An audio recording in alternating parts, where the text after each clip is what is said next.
लोखंडे एडशीकर सुटला. 88 11 सुटला. सेमी 4 सुटला आणि 4 मध्ये एक बाद झाला. इकडे सुंदर अशा 2 गाड्या पडतात. सुंदर अशी कोण होत फायनल आणि कोण होत क्वार्टर फायनलला लढा चला. बऱ्याच सुंदर अशी गाडी पडतात. सम्राट अतिशय सुंदर आणि निर्वाद वर्चस्व मागणं आला.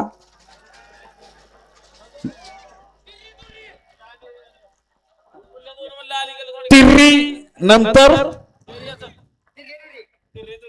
आउट फायनलला कोण सेमी 4चा निकाल आणि निकाल सेमी 4चा निकाल. तास क्रमांक 3 वरती धावली गाडी संत बाळा प्रसन्न बाळावर रायफल सम्राट मित्र मंडळ या गाडीचा 1 नंबर आला. ही गाडी फायनलच्या गुलाबाची मानकरी आणि तास क्रमांक 2 वरती धावलेली गाडी श्री काळूबाई प्रसन्न येडेश्वरी ग्रुप कडकोणी रुद्र गवारी यांचा घरचा असा राजा आणि शंभू ही गाडी क्वार्टर फायनलच्या गुलाबाची मानकरी